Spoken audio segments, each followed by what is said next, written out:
Nada en Grecia, heredada en Roma, guarecida en Bizancio, renacida en Italia, desembarcada en esta margen del Atlántico, la cultura del Occidente es también, y por derecho propio, de nosotros los hispanoamericanos. Es la hora de América, cultura para el continente. Lo saluda el doctor Sergio Rincón, el fundador y director de Castalia, la única academia digital que imparte completamente en vivo sus cursos y sus conferencias para todo el continente, porque allí donde se hable español reverbera la sagrada fuente de Apolo. Me alegra saludarnos una vez más en esta nueva emisión de La Hora de América, Cultura para el Continente, que cada 15 días, que es como se ha vuelto costumbre, transmitimos completamente en vivo para ustedes, para charlar juntamente con nuestros profesores en Castalia. Ya se han unido, entre otros, AAPG01, bienvenido, está Dakota Voltaire, mira, el mestizaje cultural en los nombres. Obviamente está el invitado de esta tarde, el profesor David Berea, que ya nos ha hecho la solicitud y de una vez vamos a unirlo, ¿no? Mientras que los demás se unen y también saludo, pues siempre es un gusto, como ya lo he dicho, en esto que transmitimos para ustedes, que es la hora de América. Bueno, antes de que el maestro David Berea pueda unirse con nosotros, ¿no? Rubén Puntiera, bienvenido, bienvenido por estar acá con nosotros. Ya tenemos en la pantalla al maestro David Berea, un poco sangoloteado, ¿no? Pero ya lo tenemos en la... ¿Cómo estás, maestro? Buenas tardes. Hola Sergio, buenas tardes. ¿Qué tal? Bien, bien, aquí un poco más colocado que tú, ¿no? Pero estamos bien. Así es que estoy viendo dónde está la bocina, porque está en la parte de abajo y Muy bien, ahí creo que está ahí mejor. estás. Como profesional que eres, siempre conviene buscar el ángulo, la luz, el audio, ¿no? Déjame saludar a otros de nuestros amigos que se han incorporado. Ay, mis ojos. Está Rubén, ¿no? Desde República Dominicana, un abrazo. Nos siguen mucho en República Dominicana, es una cuenta que queremos mucho, muy activa. Hola, cómo no, Rubén, gracias por estar por acá. Está también Oscar Berea, que no sé si sea tu pariente, ¿no, maestro? Es mi tío. Un saludo Saludos a mi tío. al tío Oscar Berea, qué bueno que anda por acá. Y también anda por acá Gonzalo Lascani, bienvenido también. Omar Quintero, que si no recuerdo mal nos sigue desde Perú, y si no, que me corrija. Bueno, iré saludando, también está Ana Aguilar, ¿no? Conocida de ti, una querida amiga nuestra, una experta en literatura cubana, ¿no? Estudiosa de literatura hispánica como tú, y dicen que como yo también. Dice, saludos, soy su tío, un abrazo, supongo que el tío de David, no el mío, obviamente. Qué bueno que andes por acá, tío, bienvenido. Placer, ojalá nos sigas en las siguientes emisiones, ¿no? Am, bueno, bueno, pasemos de inmediato a recordarle a nuestros amigos, ya que te tenemos a cuadro, ¿qué has hecho? ¿Cuáles son los pasos que te han traído hasta este punto, hasta esta tarde? Bueno, el maestro David Berea es licenciado en Lengua y Literatura Italianas, que estudió en la Facultad de Filosofía y Letras, donde yo tuve hace ya muchos años el privilegio de conocer, porque él tuvo el infortunio de ser mi estudiante cuando yo aún impartía clases de literatura italiana en italiano en la facultad. A la vuelta de los años, el profesor Berea se ha interesado por la literatura hispánica, lo cual lo llevó a cursar, lo cual es un acto que siempre raya en la locura, el doctorado en literatura hispánica en el Colegio de México, donde nos volvimos a encontrar a la vuelta de los años, porque yo soy egresado y profesor invitado, según los semestres en el colegio. Escribió una tesis a propósito de Lope de Vega, bien merecido tiene el grado David, tan solo de haber leído el corpus lopiano, que es casi insondable. Pero bueno, ya lo había hecho con el caso de un poeta italiano llamado Giambattista Marino, cuyo poema más extenso es efectivamente extenso, el Adone de Giambattista Marino. Está a punto de presentar su tesis, cosa que todo el mundo celebra, y dentro de poco entonces, como uno de nuestros profesores, podríamos llamarlo, digo solamente para los títulos, ¿no? Que siempre brillan como el oropel, el doctor Bere, es un asunto solamente de tiempo. Se ha dedicado a la traducción del italiano, ha cultivado pues la italianística, la hispanística, y es un honor que se encuentre entre los profesores de Castalia junto con Victoria Montemayor y junto con Juan Pablo García.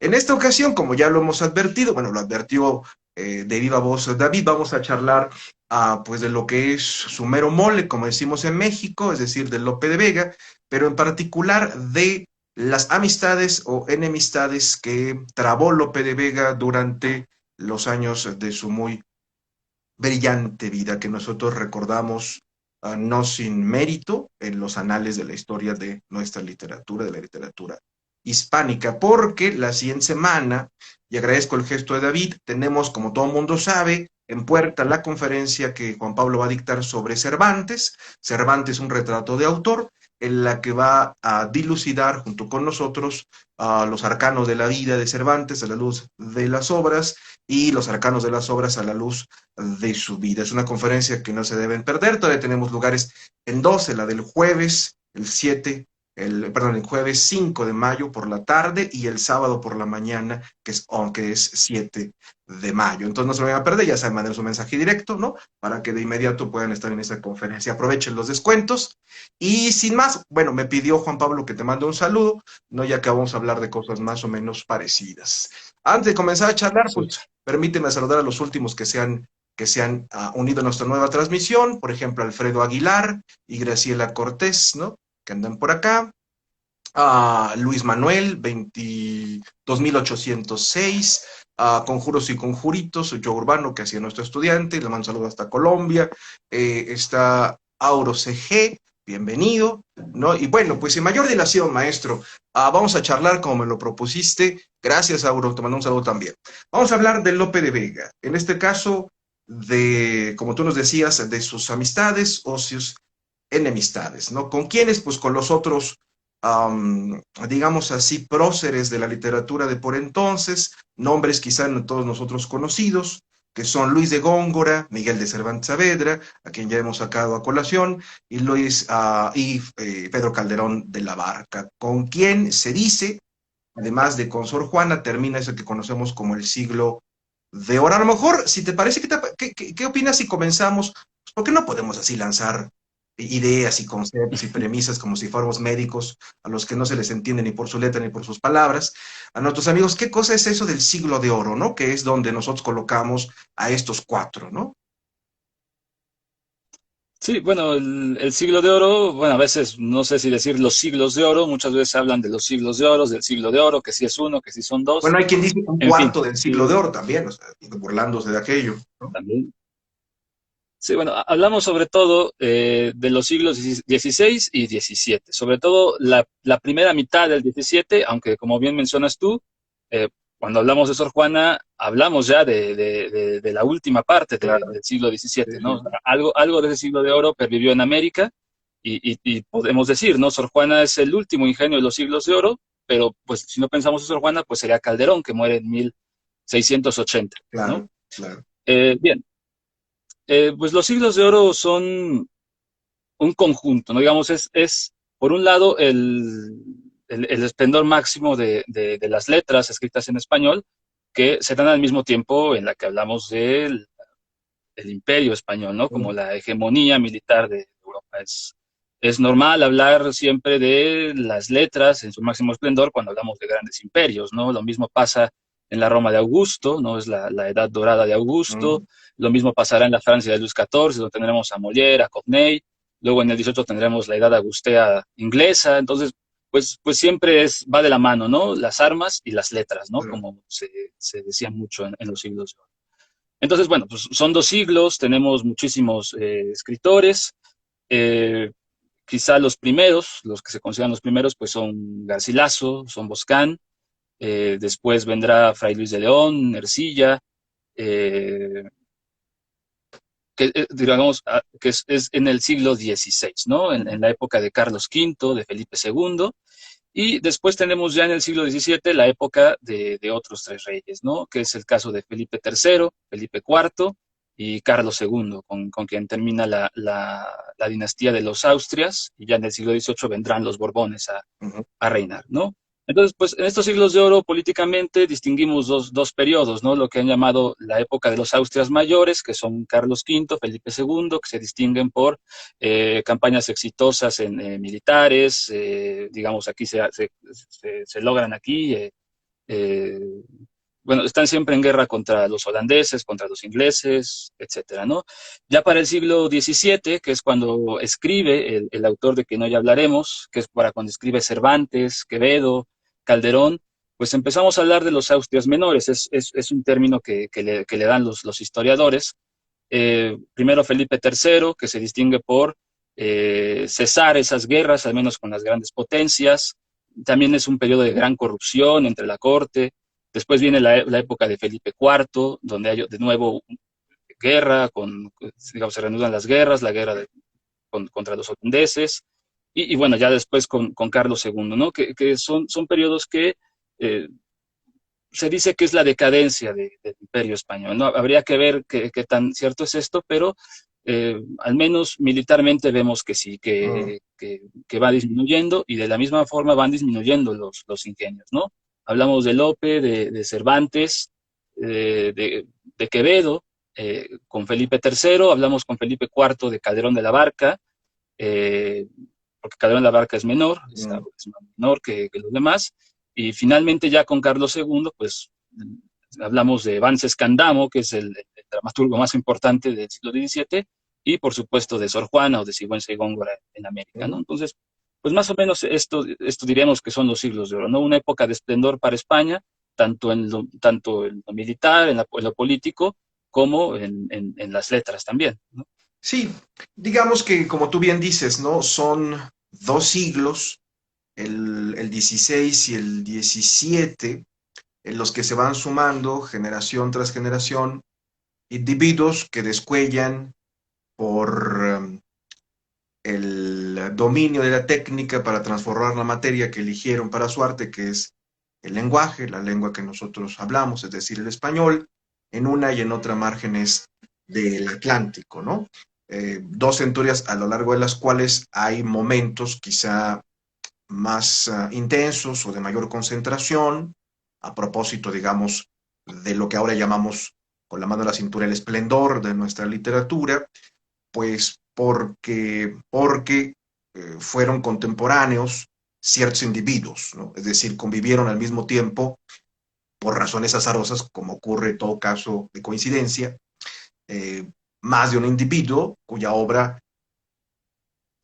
quizá a causa de la rivalidad, ¿no? Pues tuvo que demostrar que le permitiría a aquel que la componía lograr un lugar en esa tradición, ¿no? Entonces, pues son el 16 y el 17, quizá el pasaje en particular del 16 al 17, el momento, el primer momento de esplendor o el momento más alto para ese instante de nuestra literatura. Y luego, claro está, como tú ya lo has atrevido, por intermediación de los poetas avecindados acá, españoles, o de los nacidos acá, descendientes de españoles primero y luego de criollos después, la literatura novohispana tendrá también su cumbre y más adelante, luego en la independencia, la literatura hispanoamericana, ¿no? Que tuvo en algún punto pues, epicentro a México y en algún punto a Cuba y en algún punto a Argentina y en algún punto a Cuba, a Colombia y en algún punto a Perú, pues según se fueron sucediendo las décadas en el siglo XX, ¿no? Entonces, en el siglo de oro, como dicen los ortodoxos, ¿no? O en los siglos de oro, como dicen aquellos de los que se burlan los ortodoxos, está Lope de Vega, de quien vamos a hablar ahora. ¿De quién fue Lope de Vega contemporáneo? De estos cuatro que he nombrado, de Quevedo, de Góngora, de Calderón y de Cervantes. Claro está que Sor Juana no. Sí, pues bueno, no sé, mi primera pregunta sería qué entendemos por contemporáneos y digamos, si es que convivieron en un mismo espacio, pues Lope fue contemporáneo de todos ellos, ¿no? Bueno, ese sería Eh, vecino, ¿no? Más bien. sí, ¿No? por ejemplo, el mayor de estos es Cervantes, Ah, ¿no? Cervantes nació hacia 1547. Cervantes, en realidad, digamos, a él todavía le tocaron las grandes batallas de Felipe II, ¿no? La famosa batalla de Lepanto, en la mm. que perdió la movilidad del brazo. Este, Quizá él haya bueno, y sido, pensemos, perdona que te interrumpa, quizá él haya sido de su generación. pues uno de los pocos, y no el último, bueno, el último, bueno, uno de los últimos, cuando no el último, de los poetas que eran a un tiempo soldados, ¿no? Lo cual no podía ser de otra manera un siglo antes, ¿no? Garcilaso, por ejemplo, ¿no? Uno puede imaginar a Garcilaso en algún momento de descanso en el campo de batalla, escribiendo sobre sus rodillas las elegías o las canciones, ¿no? O las cartas que le mandaba Sí, claro, Boscán, que a Remolín, que muy cómodamente pues recibía, ¿no? sí. Sí, claro, esto del soldado poeta es muy, muy interesante, ¿no? Porque los poetas españoles, pues, eran poetas y eran soldados al mismo tiempo. Salvo Herrera, ¿no? Que tenía una vida muy cómoda en la corte de Sevilla, ¿no? Fernando de Herrera. Pero bueno, Cervantes fue soldado. Lope también dice haber sido soldado, dice haber participado en la batalla contra los ingleses. Calderón, Pero que participó en nada la más guerra lo de, dice, ¿no? Es decir, fanfarronea, nunca estuvo en aquello, ¿sí? Pues fíjate que hace poco estaba viendo que habían descubierto unos documentos, tendrá un mes o algo así, Ajá, que parece que sí.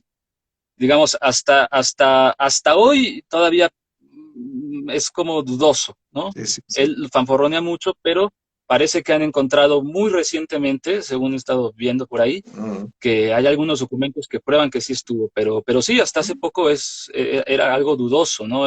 Podía ser un motivo, ¿no? Si estos han sido militares, yo también quiero claro. serlo, ¿no? Si Cervantes lo ha sido, yo también, ¿no? Pero pues parece que sí. Mm, Incluso todavía Calderón de la Barca estuvo en la guerra de secesión de Cataluña, ¿no? Participó allí. Entonces, sí, esta es una imagen muy, muy interesante de los poetas, ¿no? Alonso de Ercilla, que es un gran poeta de la segunda parte del 16, ¿no? Que participa en la conquista de Arauco en Chile, mm, y ahí escribe el gran poema de la Araucana, ¿no? sí, Eh, o digamos, se puede comparar, por ejemplo, a Hernán Cortés, no solo que Hernán Cortés ha escrito una claro. crónica y Ercilla lo ha escrito en poesía, ¿no? Mm, Pero digamos, es más o menos la misma actitud del que escribe mientras está en la guerra, mm, ¿no? ujú. Entonces, pues Lope también dice, yo también me apunto, yo también estuve en la guerra, solo que con los ingleses hasta los 80, ¿no? Mientras que Cervantes estuvo en los 70. Ahora, lo que veamos de los contemporáneos es que Cervantes nace, para darnos una idea, ¿no? En la década de los 40 del siglo XVI, y Lope nace 20 años después. Entonces, pues Pues 20 años, Lope unos 20 años 15, más joven 16 años. que Cervantes, ¿no? Sí, más o menos 20, poco menos. Es de 1562, Mm, ¿no? El que podríamos decir que es estrictamente el contemporáneo es Góngora, ¿no? Góngora nació en 1561, un año antes, ¿no? mm, Y va a ser justamente con quien tendrá una rivalidad más temprana, ¿no? Igual con Cervantes.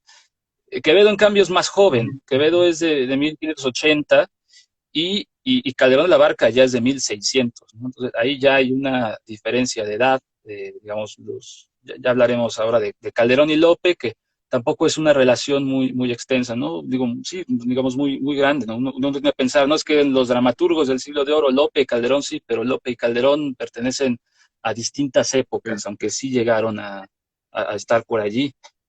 Entonces, pues, no sé, ¿te parece que, Sí, un que, que poco empezamos a como, hablar de Lope? digamos, un poco como las tres generaciones de la tragedia ática, ¿no? Esquilo, Sófocles y Eurípides, ¿no? En algún punto los últimos dos, pues se conocen, se ven de lejos, ¿no? Eurípides Sí, admira a Sófocles, Sófocles ignora a Eurípides, ¿no? Sófocles admira a Esquilo, Esquilo, pues, ¿no? Bueno, se sabe poco de las relaciones que tuvieron, pero pues en algún punto se conocieron y en sí. algún punto los tres, que eso es lo que, quizá es a lo que yo me refería ambiguamente al principio con la idea de lo contemporáneo, en algún punto Esquilo, Sófocles y Eurípides compiten entre sí, ¿no? Sí, Representan una comedia, una tragedia, perdón, al mismo tiempo. Entonces, de estos que nos han mencionado, todos sin excepción se alcanzaron a conocer, ¿no? así Y es. en algún punto convivieron para bien o para mal, y supongo yo que también Sí, rivalizaron, de lo cual pues nosotros tenemos testimonio bajo la forma de la polémica, de la quizá pues tú nos hablarás más adelante, ¿no? Um, pero pues no sé por dónde quieras empezar, a lo mejor por Lope, que es el epicentro, digamos, ¿no? El eje de nuestra charla, ¿no? Sí, pues mira, me gustaría empezar con Lope de Vega y con Muy Cervantes. bien. Digamos que creo que es la enemistad que más se menciona cuando hablamos de Lope de Vega, ¿no? Ujú, ujú. Eh, entonces, pues digamos, las relaciones entre estos dos son complicadas. Eh, Uno nunca sabe, ¿no? Digo, uno siempre lee cuando lee a estos poetas entre sí, dice, bueno, pues es que hay algo de envidia y algo de admiración entre ellos, ¿no? Entonces, la, la relación de Cervantes y de Lope de Vega parece que empieza por allá de 1580 y tantos, ¿no? Ujú. Cuando Lope va empezando como dramaturgo, Cervantes ya ha regresado de las guerras, de todo lo que ha hecho y quiere estar en el teatro, ¿no? Hay que recordar que Miguel de Cervantes empieza su carrera como literato justamente en el teatro, ¿no? El Sí. Quijote vendrá mucho después. Eh, entonces, supuestamente, más bien, tuvieron que haberse conocido en el teatro. Es por documentos posteriores que sabemos que Cervantes intentó estar en el teatro, pero sus comedias no las veía nadie, no tuvieron éxito, no se repetían, ¿no? Porque recordemos que usamos comedia para hablar de tragedia y comedia, ¿no? Sí. Era la terminología de este tiempo, obra de teatro en general. Ujú, ujú. Eh, entonces, pues las comedias de Cervantes seguramente no habrán tenido mucho éxito y lo que sabemos es que las de Lope sí, ¿no? Lope inaugura un nuevo sistema dramático que es el que hemos llamado comedia nacional, la comedia española, ¿no? Es una comedia que tomando a Aristóteles como base innova, ¿no? Crea una nueva comedia que funciona, ¿no? Que funciona no solamente para los cultos, sino también para el vulgo, ¿no? Sí. Digamos, Ujú. todo el mundo se va a ver la comedia en el corral de comedias, hasta abajo se sientan los que pagan menos, ¿no? Entonces, seguramente las relaciones entre estos empezaron por aquí. Eh, por ejemplo, en La Galatea, en esta novela pastoril que escribe Cervantes, la primera novela pastoril de Cervantes de 1585, al final hay un pasaje famoso que es el canto de Calíope, donde Cervantes hace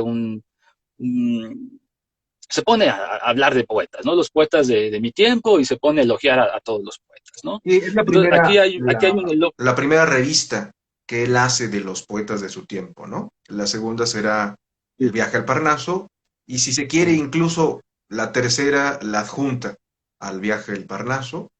Hay quien dice, y yo creo que tiene razón, que el canto de Calíope, que bien visto es el primer ejercicio de crítica de Cervantes, ¿no? Aunque él tendrá otros, además de estos dos que yo he mencionado, en diferentes obras,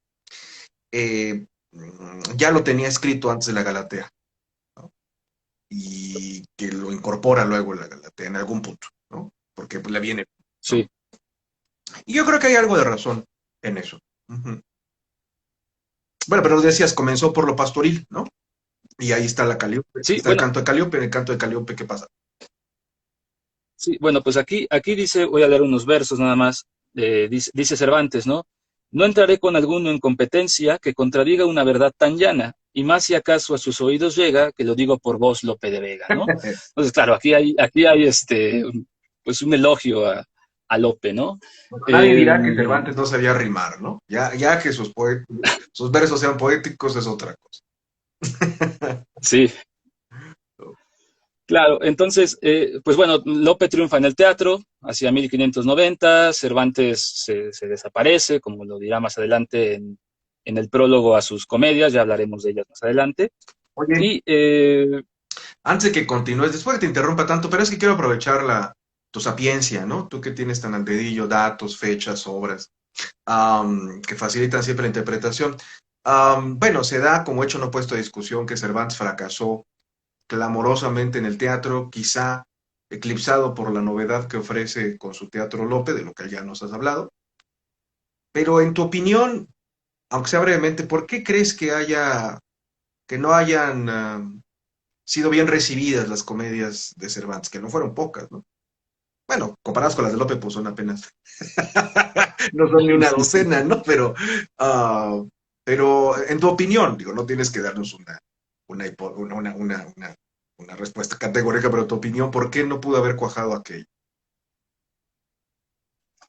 bueno, pues mira, para empezar, de Cervantes nos quedan 10 comedias, ¿no? De esta época de la que estamos hablando nos quedan dos, que son Los Baños de Argel y La Numancia. Ujú, ujú. No, el Teatro de Argel, porque Los Baños de Argel es la refundición que hará después.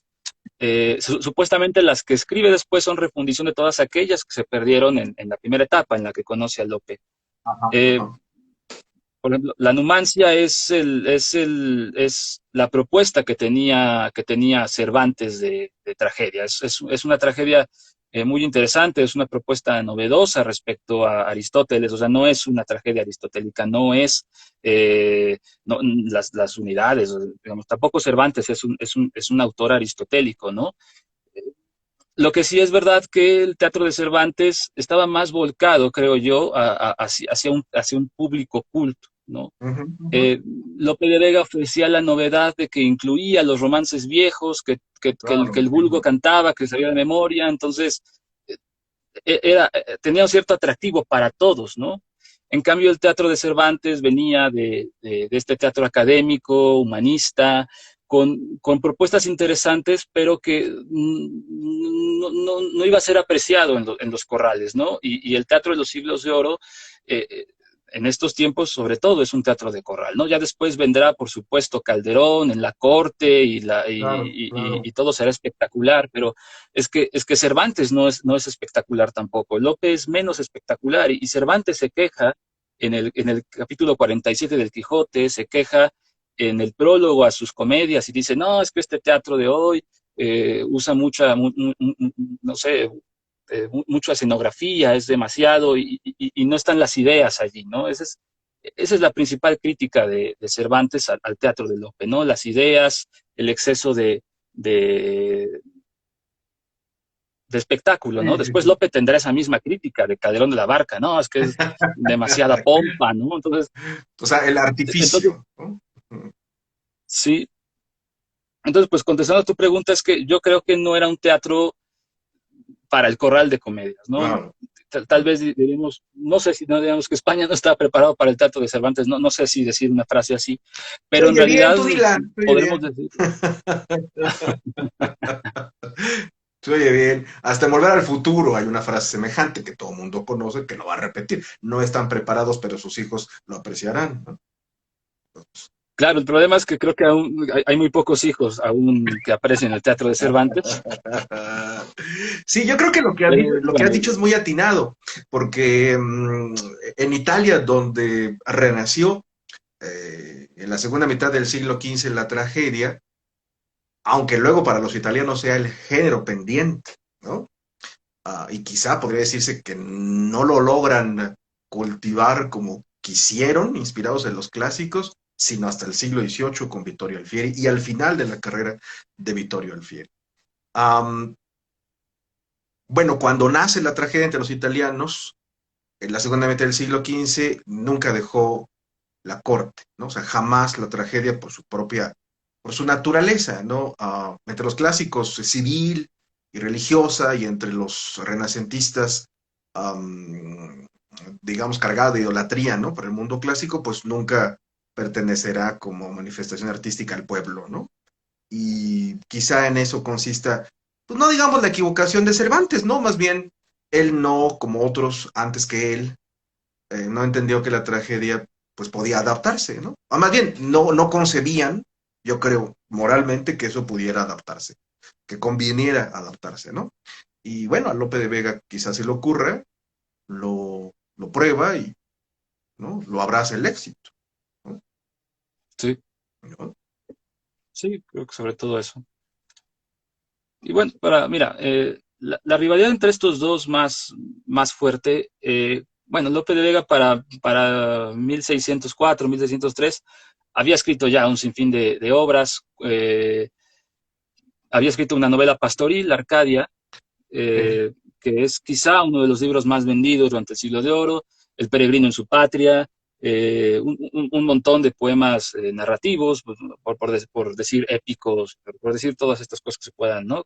Imitando a Ariosto, imitando a Arcilla, y estaba a punto había dicho, ¿no? Con bombo y platillo, voy a sacar mi imitación de Tasso, voy a sacar mi Jerusalén. Uh -huh, uh -huh. Entonces, en estas épocas aparece un soneto en el que alguien se burla de Lope, se burla de todas estas obras, se burla también de un soneto que Lope había escrito, que agarró versos de Camões, de Ariosto, en varios idiomas y armó un soneto, ¿no? Entonces aparece este soneto que dice: hermano Lope, bórrame el soné de versos de Ariosto y Garcilá, y la Biblia no tomes en la má, pues nunca de la Biblia dices le. También me borrarás la Dragonté y un librillo que llaman del Arcá, con todo el comediaje y epitá, y por ser mora quemarás Langé. Sabe Dios mi intención con Sanicí, mas quiero dejar por la de Bo, bórrame en su lugar el peregrí, y en 4 lenguas no digas co, que supuesto que escribes boberí, la vendrán a entender 4 nació. Ni acabes de escribir la Jerusá, bástele a la cuitada su traba. ¿No? Entonces, este soneto, estudios recientes han pensado más bien, ¿no? Seguramente este fue Góngora, ¿no? Porque Lope tenía ya rivalidad con Góngora, recordemos que es de la edad, empezaron a escribir por allá de 1580 el romancero nuevo, se puso de moda el romancero morisco, estas historias del romancero morisco, y ya Lope había escrito un romance, ¿no? Que empezaba, ensíllame el potro rucio, y Góngora había escrito uno que era, ensíllame el asno rucio, ¿no? Después estuvo la publicación de las flores de poetas ilustres de España, donde se incluyeron más sonetos de Góngora que de Lope. Entonces, claro, había una rivalidad ya también entre estos, tampoco todavía estaba abierta, pero cuando aparece este soneto que creemos de Góngora, pues Lope pensó que era de Cervantes. Entonces, Lope respondió con un soneto que decía: pues nunca de la Biblia digo le, no sé si eres Cervantes ni con Q, solo digo que es Lope, Apolo y tú, frisón de su carroza y puerco en pie. Para que no escribieses orden fue, del cielo que mancases en Corfú, hablaste buey pero dijiste mu, o mala quijotada que te dé. Honra Lope, potrilla, guay de ti, que sol, y si se enoja lloverá, y ese tu Don Quijote baladí. De culo en culo por el mundo va, vendiendo especias y azafrán romí, y al fin el muladades parará. ¿No? Bueno, eso nos permite comprender de otra manera las andanzas del Quijote.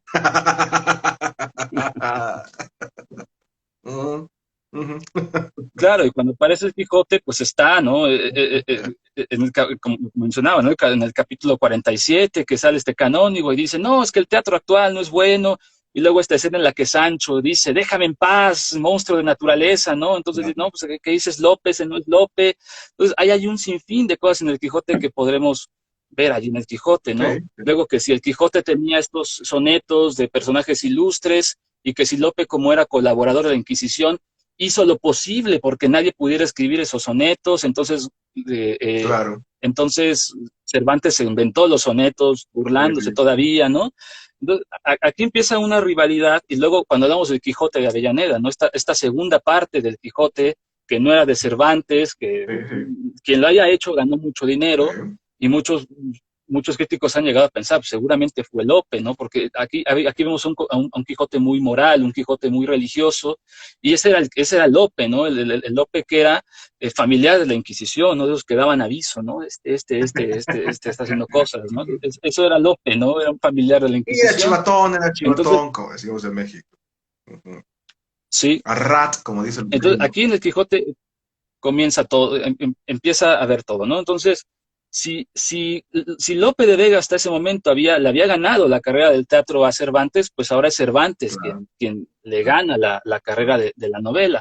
Ahora, no parece ser que Lope haya estado muy interesado en la novela, ¿no? ni en la novela a la italiana, ni en la novela pastoril. Bueno, en la pastoril sí, caballeresca o esto, ¿no? Pero yo creo que más bien a Lope lo que le movía algo era, porque es más famoso que yo, ¿no? Creo que eso eran las envidias de la época, ¿no? Entonces, después Cervantes publica sus 8 comedias y 8 entremeses jamás representados. ¿No? Claro. Sí, refunde todas las comedias que había escrito en las épocas de las que conoció a Lope, y ahí también hay un prólogo, ¿no? En el que dice, no, pues es que antes el teatro era así, y dice, yo sigo a Lope de Rueda, ese es el entremés, los pasos de Lope de Rueda, etcétera, etcétera, etcétera, y dice, después me retiré. Después me retiré, a ver si lo puedo Sí, leer aquí, adelante, ¿no? adelante. Dice Hay Cervantes, ¿no? tiempo. Tuve otras cosas en que ocuparme. Dejé la pluma y las comedias, y entró luego el monstruo de naturaleza, el gran Lope de Vega, y alzóse con la monarquía cómica. Avasalló y puso debajo de su jurisdicción a todos los farsantes. Llenó el mundo de comedias propias, felices y bien razonadas, ¿no? Bueno, pues eso, ¿no? Pues, pues puso en su jurisdicción a todos los farsantes, dice, Sí. ¿no? Para referirse a los actores, ¿no? Pero quién sabe el doble sentido que pueda tener allí. Eh, Entonces, claro, esta moda de publicar comedias es algo que empezó con Lope mucho tiempo atrás, porque aparecían las comedias publicadas, las robaban, y Lope las empezó a publicar a su nombre, ¿no? Entonces, Cervantes aprovecha esto, publica las suyas, pero claro, las de Cervantes nunca se representaron, porque se publicaban después de representarse. Entonces, si hay alguna novedad en Cervantes, será que es el primero que publica teatro sin haberlo representado antes, ¿no? Hasta parece becario del Fonca. Sí, claro. Sí, sí.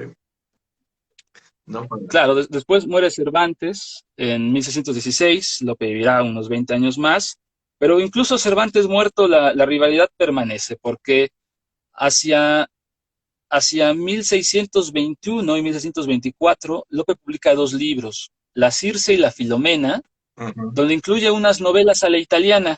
sí, Este libro de La Circe y la Filomena es muy importante, pero ahí publica estas novelas a la italiana y dice en la primera, ¿no? Yo las escribo porque Marcia Leonarda, que es como le llama a su amante, a Marta de Nevares, sí. Marcia Leonarda me ha hecho escribir estas tonterías, pero para mí esto son tonterías. Las novelas italianas son tonterías porque están llenas de cosas mentirosas, ¿no?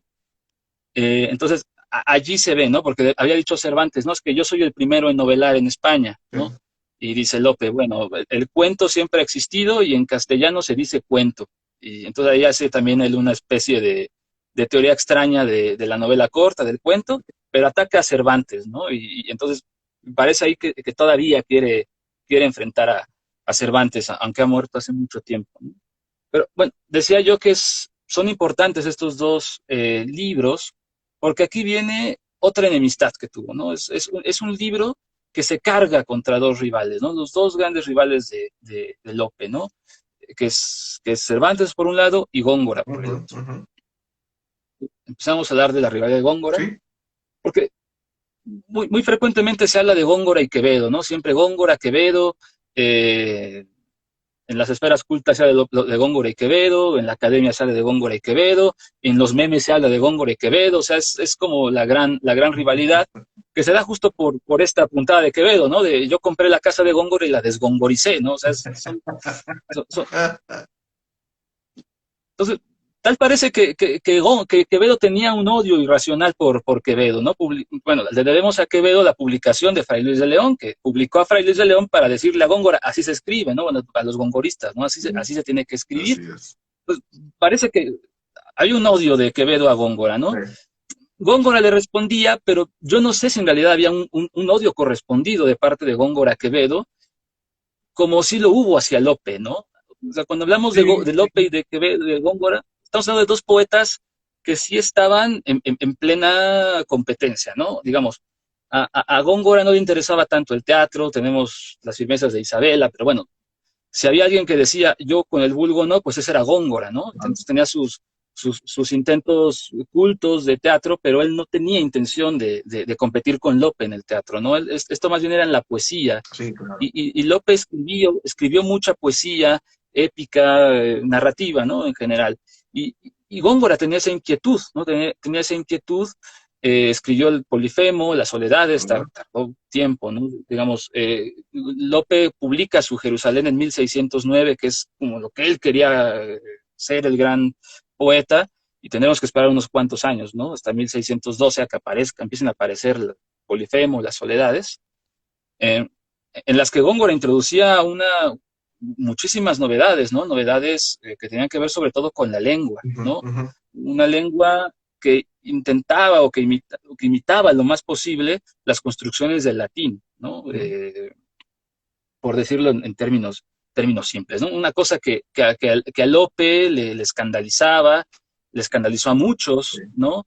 Entonces empieza a ver esto bueno, hay que recordar, a siglos de oro están los católicos en pleno combate con los protestantes, ¿no? Entonces, a los protestantes, pues, siguiendo a esos, le decían a Góngora culterano, claro. ¿no? Es que tú sigues otra religión, tú no eres cristiano, tú no escribes en castellano, tú escribes en árabe, tú escribes en otra cosa, ¿no?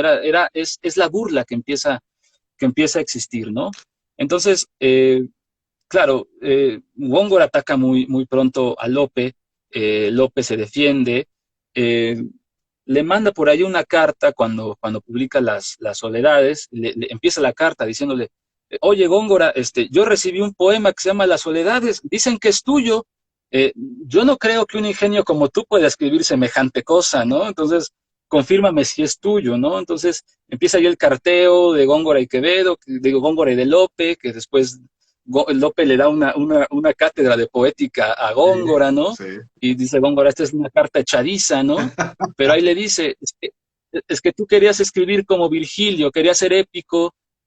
Hay poetas épicos, hay poetas satíricos, hay poetas amorosos, pero tú, como Teófilo Folengo, eres un poeta ridículo, ¿no? Entonces dice, no, es que las soledades tienen que ser un chiste, ¿no? Es que si no, esto no puede ser en serio. Entonces es el tipo de cosas que empiezan a tener estos dos, ¿no? Y Góngora, Luego aparecerá Góngora le dice en alguna otra carta, ¿no? Uy, pues perdón, disculpe usted que no haya usted entendido lo que hay debajo de estos tropos, ¿no?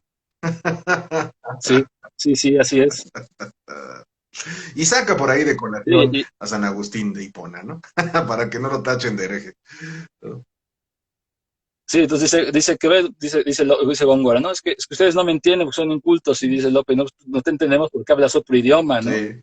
Entonces, son estos chistes. Por ejemplo, aquí vi una carta, por ejemplo, que escribe, que es de 1621, ya había Ujú. pasado un tiempo de la polémica, y le dice, un soneto vi de don Luis, agradóme, escribe ya en lengua castellana que dicen que se le apareció una noche vestida de remiendos de diversos colores.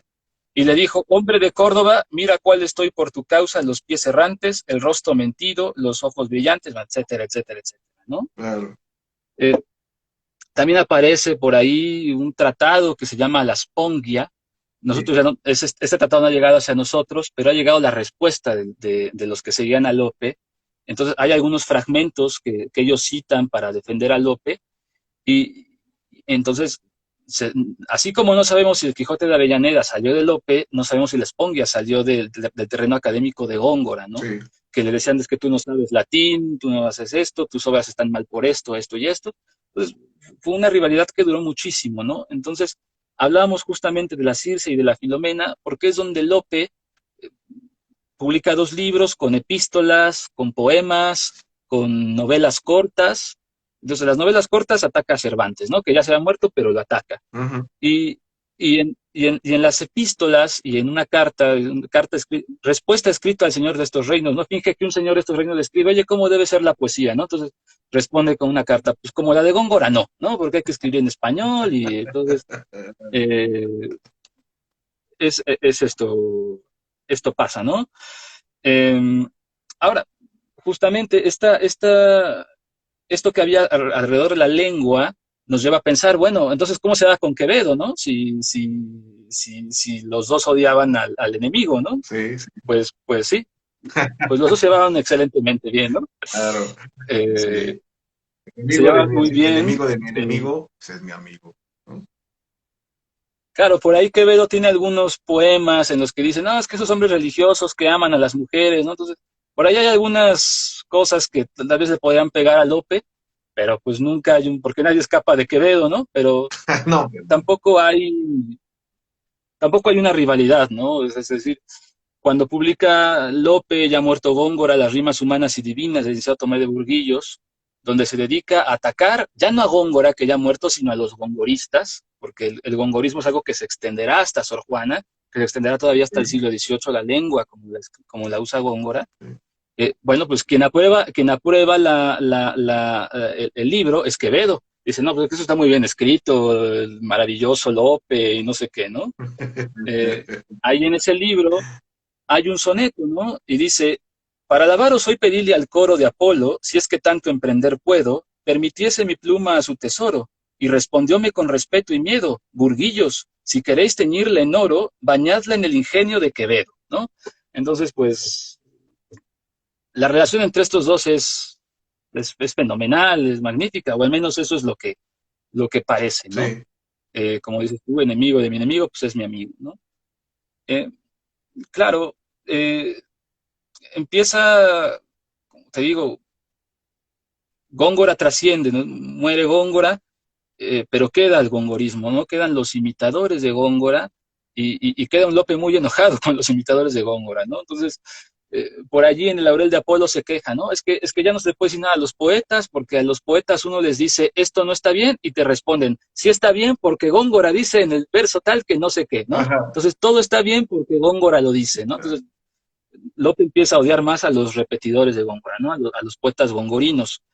Entre ellos resalta uno que se llama José de Pellicer, sí. que, eh, que le ganó el puesto de cronista en la corte. Entonces, pues Lope está enfadado porque le ganaron el puesto y también con en las rimas humanas y divinas del Burguillos, tiene unos sonetos en el que le da con todo, ¿no? Ujú, ujú. Pues esta es más o menos la relación, una relación muy compleja, es decir, hay un libro entero dedicado a esto, ¿no? De Orozco Díaz, ¿no? Lope frente a Góngora, frente a frente se llama, seguro lo conoces, ¿no? Sí, sí, sí, sí. Eh,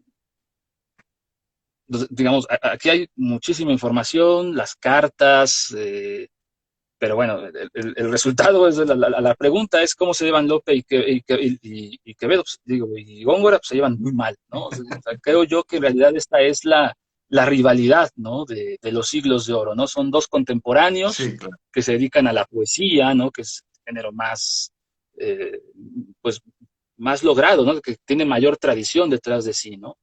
Entonces, pues eso, ¿no? Ahora, cuando hablamos de Calderón de la Barca, pues hablamos de otro dramaturgo, ¿no? Eh, la relación de Lope con los dramaturgos, pues no es mala, ¿no? Hablemos primero de Lope que triunfa en escena, ¿no? Hablemos de Guillén de Castro, que es un dramaturgo valenciano que se forma con Virués, ¿no?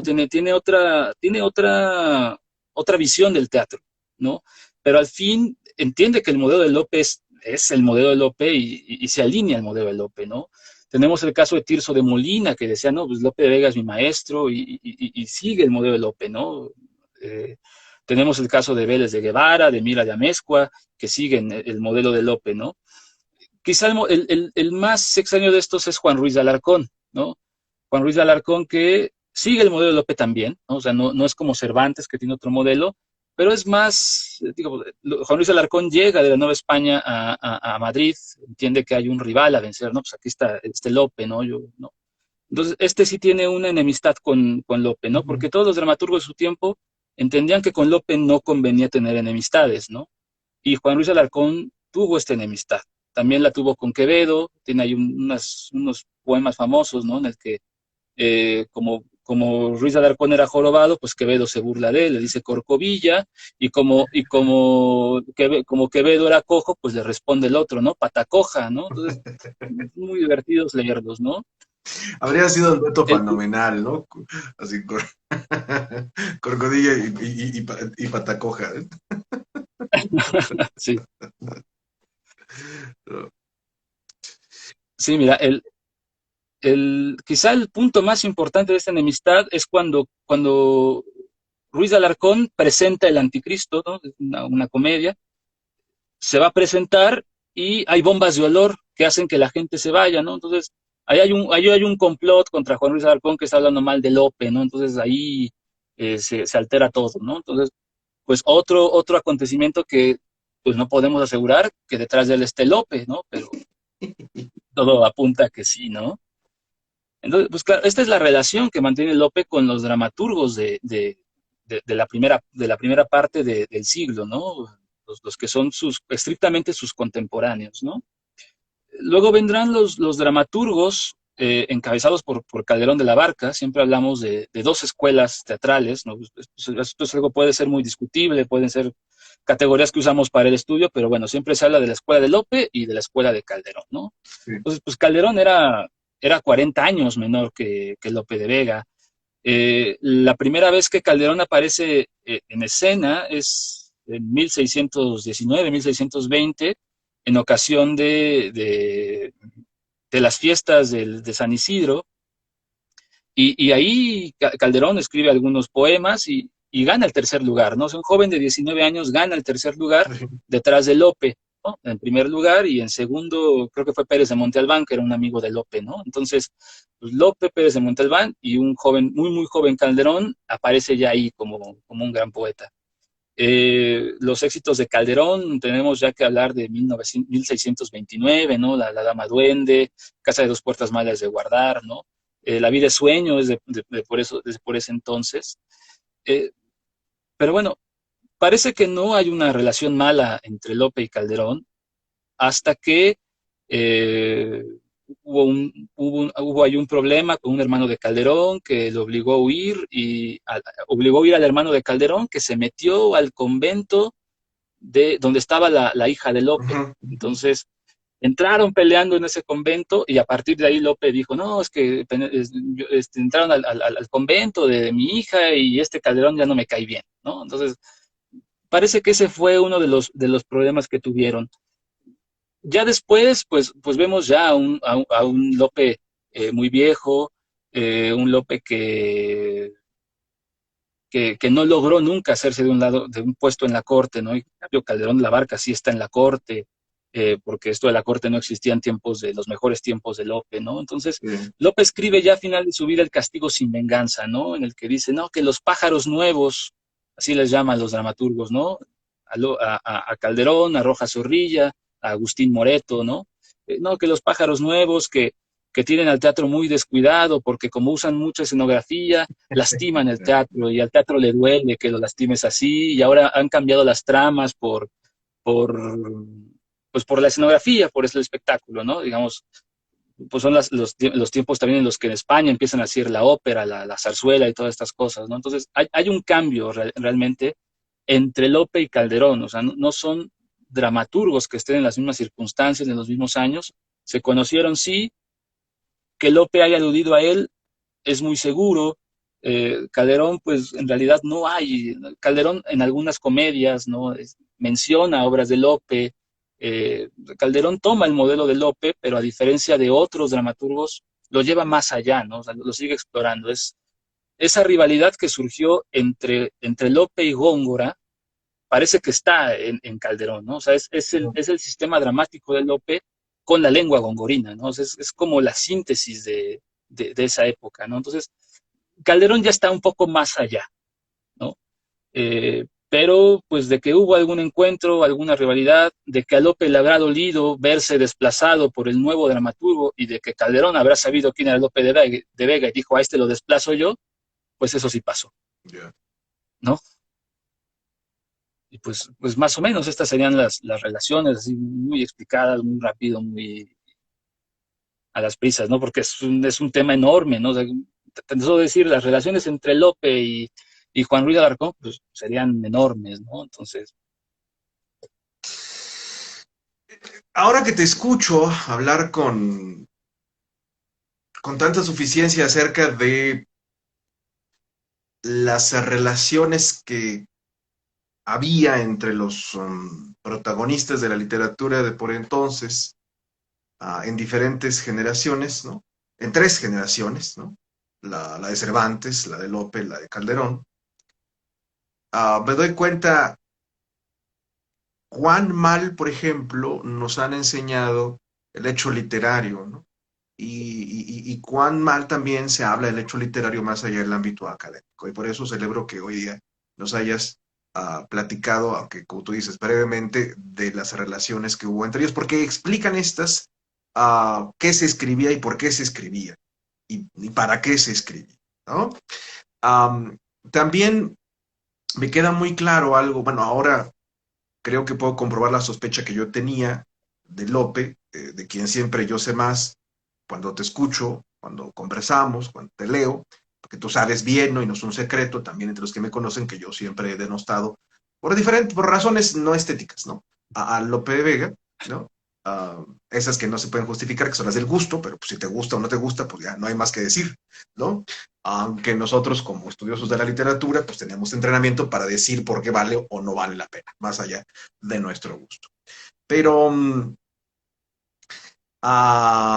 me doy cuenta, pues, que Lope era un individuo que, a diferencia de los otros, siempre entendió la literatura, incluso la no dramática, como lo que comienza a hacer, o lo que ya era para entonces, ¿no? Un negocio que sostenía la imprenta, ¿no? Sí, Porque, aunque muy de pasado tú has hablado, por ejemplo, de la Arcadia de Lope, ¿no?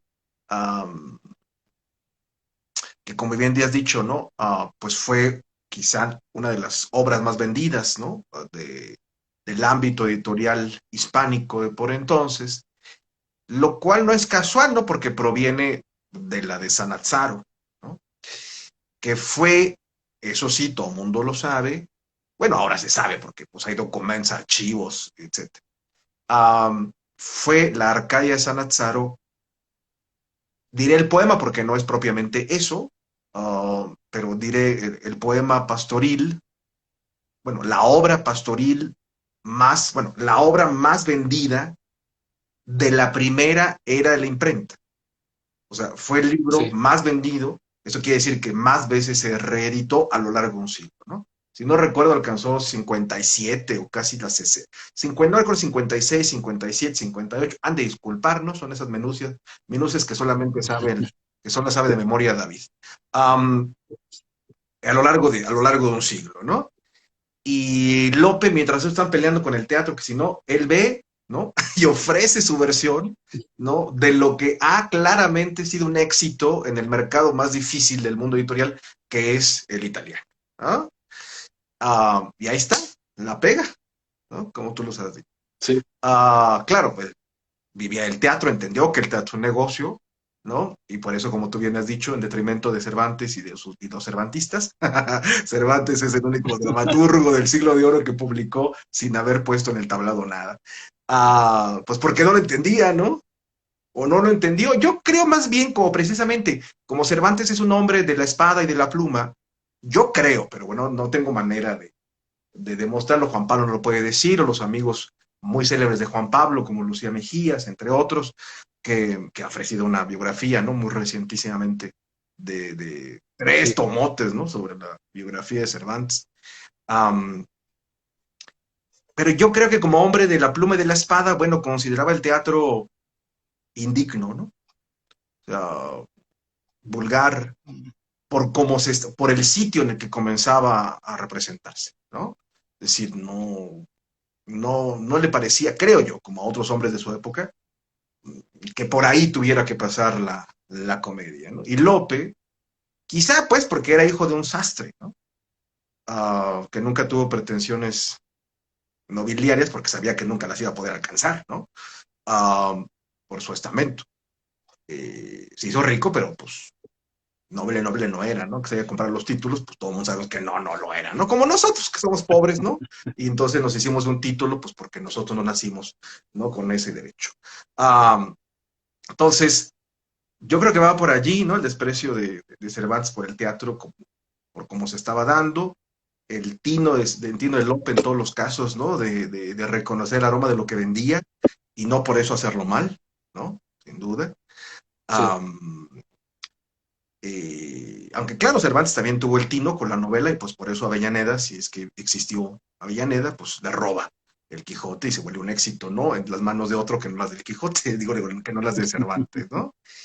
Y sí se ve, creo yo, por lo que nos acabas de contar, que el Lope ya anciano, pues realmente pues da patadas de ahogado, ¿no? Es decir, la disputa, como tú has dicho, que quizá no sea tal, por como lo has descrito con Calderón, pues no es, no, pues es un arrebato, ¿no? De Lope, ¿no? Es un arrebato de sí, Lope, aunque claro, hizo bien, supongo yo, en molestarse, porque pudo haber quedado uh, violentado, ¿no? El decoro de su hija, ¿no? O sea, pudo haber estado en ese momento por la irrupción de estos. borrachos o no, pero sí ardorosos, en el convento de la hija, pues la virginidad de la monja, ¿no? Pues algo así como el desplante de Will Smith, ¿no? En los Oscars, ¿no? Entonces, lo cual creo indica pues el lugar que ya tiene para entonces como figura, ¿no? En el horizonte de la literatura de por entonces. Y, y creo que como bien has dicho, la polémica que bien puede decirse que es verdadera es la que sostiene es la que sostiene con Góngora, ¿no? Uh, Se ve que a él, que Góngora sí le cayó mal, ¿no? Uh, y, y Góngora, a Góngora también le caía mal Lope, a la inversa de lo que pasa con Quevedo, ¿no? Aquí, como tú habías, no lo había pensado, pero me lo has hecho aceptar, claro, Góngora no ignora, ¿no? A Quevedo en absoluto, ¿no? O sea, no, no, no. Dice, está bien, pues que se una, pues yo qué, ¿no? Um, Sí, pero sí creo que de estas, la relación más honda, ¿no? O movida por la envidia, que como tú dices, oculta la admiración, fue la de Lope y la de Góngora, y la de Góngora y la de Lope, porque la obra de cada uno marcó los dos derroteros del quehacer poético de entonces, ¿no?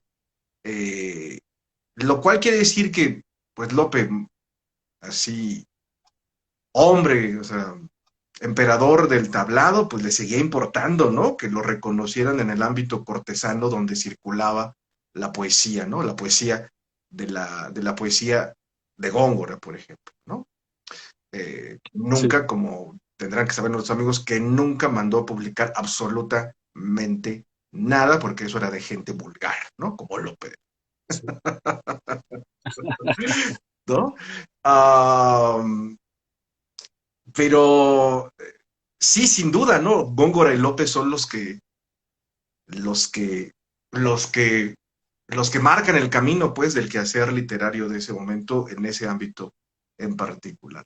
¿Tú crees, digo, y te lo pregunto ya solamente como una curiosidad que quiero satisfacer ahora que tengo la oportunidad de charlar contigo, ¿tú crees que haya habido en el pasado o en el presente, eh, tanto en la literatura, tanto en la tradición hispánica como en otra tradición, una animadversión semejante a esta y con consecuencias a su vez semejantes para la tradición de la que se haya dado, de la antigüedad, de la modernidad, ¿no?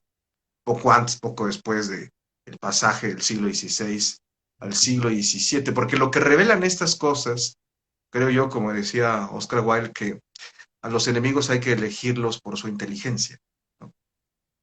Porque si no la cosa es muy aburrida. sí. Pues yo creo que sí, o sea, yo creo que sí, habría que ver, ¿no? Digo, creo que es interesante la que estamos planteando hoy porque lo que hay de fondo, lo que hay detrás es una poética de Aristóteles, ¿no? Que no está presente en otros siglos, ¿no? Uh-huh, uh-huh.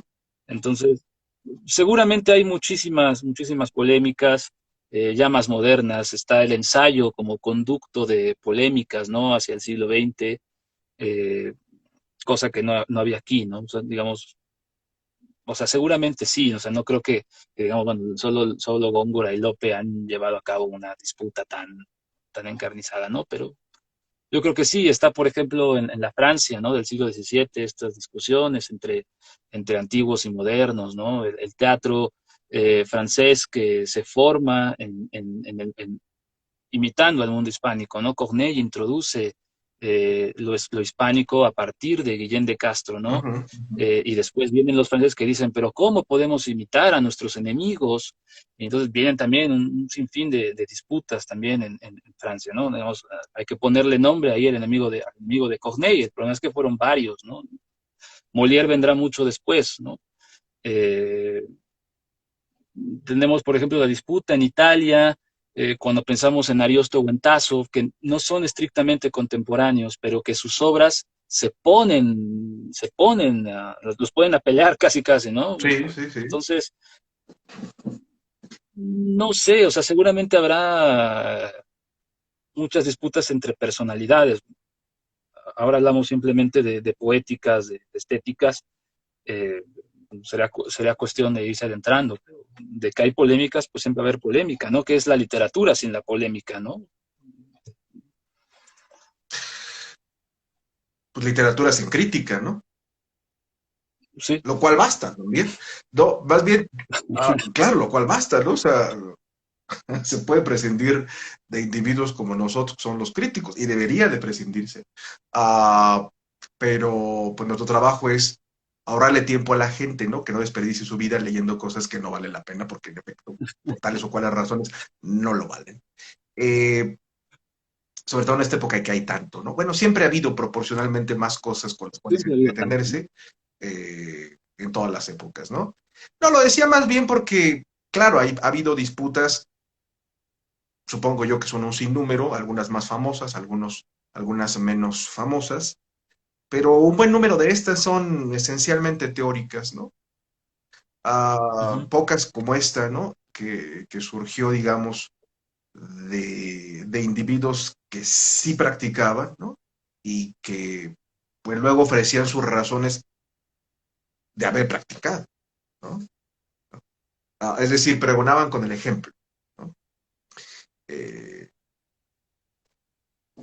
y estaba pensando pues en algunas, pero sobre todo las de la antigüedad, pero yo ahora no sé, ahora no recuerdo alguna tan encarnizada como la de estos dos, o tan gozosa como la de estos dos, ¿no?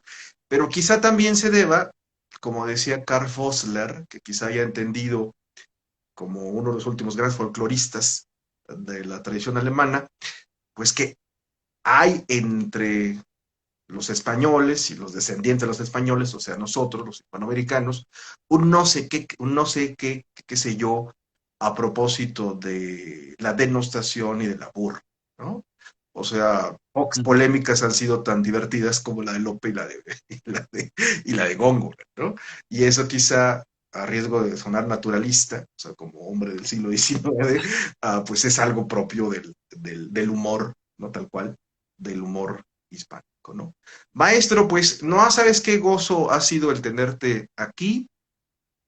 En verdad lo digo, no de dientes para afuera, aunque la gente que me conozca sabe que nunca hablo de dientes para afuera, ¿no? Porque hasta mis enemigos los suelo herir honestamente. Entonces, pues te agradezco mucho que nos hayas acompañado en esta ocasión, una vez más en la Hora de América, siempre eres bienvenido. Esperamos con ansia, ¿no? Una conferencia, un curso, con los cuales los deleites, ahora que finalmente puedas liberarte de tus obligaciones doctorales, que siempre ocupan la vida normal, bueno, la vida académica, que no importa como vida, y la vida normal, que es la que importa. Entonces, pues muchas gracias por estar acá. No sé si quieras antes de despedirnos agregar algo o regalarlos algo antes de que partamos por ahora. No, pues muchas gracias por la invitación. Pues esperemos que sí haya conferencia y curso pronto. Ya lo anunciaremos con tiempo, lo platicaremos. Y bueno, pues un saludo a todos los que nos están viendo. Muchas gracias por estar. Y a ti, Sergio, pues muchas gracias por la invitación. También para mí es un placer estar aquí platicando contigo. Esta vez como cambió el horario, ya no pasó como la vez pasada, que se me hizo de noche, pero ya se está haciendo de noche, entonces, pues bueno, pues muchas gracias. Se ve que eres un hombre de tablas, porque digo, basta con ver tu cuenta en Instagram, ¿no? Para aquellos que sanamente, como ahora se dice, te estoquean, pues reconocer que eres un hombre de teatro desde pequeño, ¿no? O sea, conozco como Lope, conozco como Calderón el teatro desde adentro y no como muchos otros que lo estudian desde afuera. Te manda un saludo Graciela Cortés, dice gracias David, gracias Sergio, muchas gracias Graciela, ojalá te veamos pronto en otros de los cursos. Muchas Ella gracias. estuvo con Juan Pablo, el de Caballerías, está Carlos, muchas gracias, ¿no? Estuvo increíble, un saludo maestro, ojalá te veamos pronto, han estado en nuestras conferencias gratuitas. Y bueno, pues esto ha sido la Hora de América. Ana te manda muchos aplausos, te manda 3 para ser exactos, ¿no? Muchas gracias, Muchas maestro, por gracias estar a mí. acá. Y pues esto ha sido la Hora de América, cultura para el continente, en esta ocasión, inspirados de la inteligencia del maestro David Berea, que es uno de los profesores en castellano. Nos encontramos pronto. Mientras tanto, la conferencia de la siguiente semana, a cargo del doctor Juan Pablo García, acerca de Cervantes, retrato de un autor, que como verán intentó polemizar con Lope de Vega, pero Lope de Vega quizá le haya ganado. Pero bueno, de eso trataremos en otra ocasión. Gracias, David, que tengas bonita tarde. Hasta luego. Igualmente, hasta Vale. luego. Chao, que esté muy bien. Chao.